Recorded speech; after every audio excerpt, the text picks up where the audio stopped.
What is going on, guys? This is Versus All Gaming with my review of Bleach chapter 571, and this chapter was awesome mainly because we saw Yachiru finally do something. It was like freaking epic. And so now we have Isane. She's kind of like freaking out here because she's wondering, what happened to Yachiru. We see that her nose is bleeding and her eye is swollen, but right now Isane is just focusing more on her nose bleeding. And so right now they really have no idea what's going on because it's just so freaking strange to them. And even Yachiru says that she has no idea. But finally that Quincy, I should call him V, he appears again, and we see that, his complete appearance. And this guy is just so freaking short. And of course we all know that he's definitely creepy.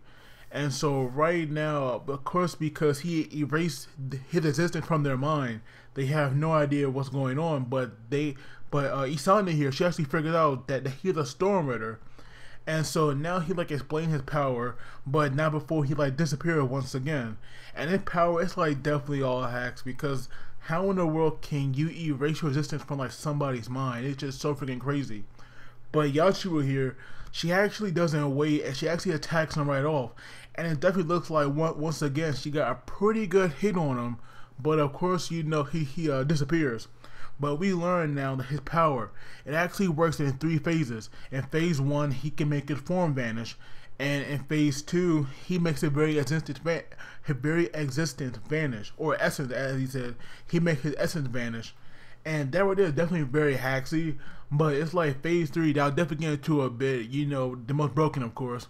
But we see that when he races it into phase 2, it makes this after image of himself, and that's kind of what Yachiru was always hitting, because apparently there's this little bit of lag, and that right there causes the after image to be there. But when he switch it back from 2 to 1, he can actually attack his opponent, even though they'll have no idea who he is. So like I said, his power is definitely all around broken.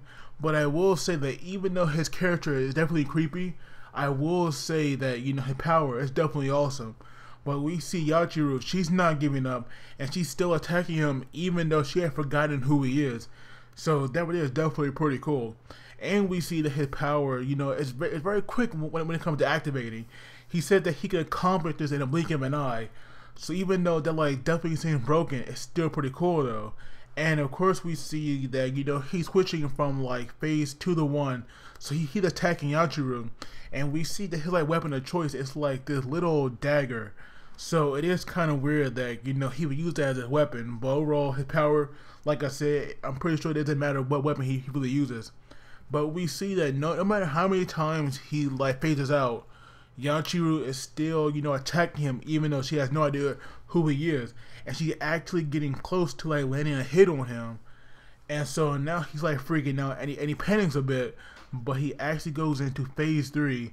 And I'm not gonna lie, him doing this, it actually looks pretty freaking cool. His phase 3 looks pretty awesome. And so now when he does this, his form, or his form and essence slip from their mind. So of course they forget about him. And I'm guessing, that was the first time, phase 3 was the first thing that he used when he first appeared back in the last chapter. And so now, even though this right here is their first time meeting him, Yachiru actually, tries to attack him once again. And so now this guy is kind of freaking out because he has no idea how it's possible that even though this is their first time meeting, or should be their first time meeting, she is still attacking him. And even Isane, she's also wondering, why is she doing this, attacking somebody that she just met, even though she can't tell if they're friend or foe. But I'm thinking, you see this guy, and I'm pretty sure they can see that he's not wearing, a black robe like them. So clearly he can't be a friend. And it's obvious that, no human would ever, really look this way, especially, have these kind of powers as well. So it's most obvious that he's definitely a foe. But we actually learned that the way that she's kind of going on attacking him is because he's making her heart skip a beat, which is definitely kind of weird. And even to this guy, he's freaking out. And he actually calls her a beast that's attacking on instinct. And it does kind of make sense in a way, because I do feel like it's more on instinct rather than, her heart simply skipping a beat. But we see now that she's kind of ignoring the guy. But I do think it's because he's not really there. and she's looking for something, and the thing she was looking for, it was a Zanpakuto. And so now we see that she's actually planning on fighting this guy. But we actually learned from her that, you know, when Kapachi was around, because she has no idea that, you know, he's still alive. But, you know, she was saying that when he was around, he said that anybody that, you know, made him feel this way, he was going to cut them up. And now that Kenpachi isn't around, at least to her, she can do this and she won't feel, you know, bad about it. And so now we see that this guy, he got so, you know, so angry, so mad, so infuriated that he planned on, you know, killing her from behind and like a sneak attack. But that right there wasn't going to work, as when he actually goes in there, she turns around and strikes at him with her Zanpakuto. And we see that even though it looked like that she had missed him, we see that when he appears, he has this cut on his nose. And that right there was like definitely impressive to see, and also very cool as well.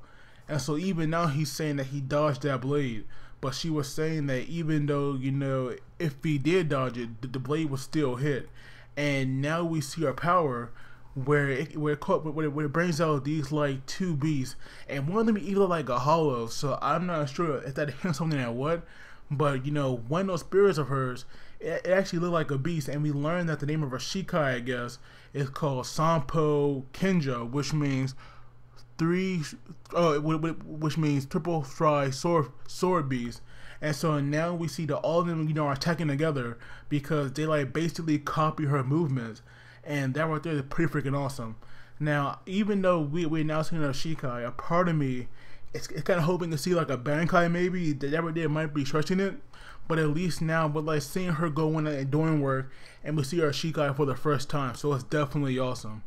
So like I said, this chapter it was pretty freaking good because we see Yachiru going in and doing work. But as always, please do not forget to like the video and subscribe, because that really helps me out. And you guys take it easy, and I will see you all next time.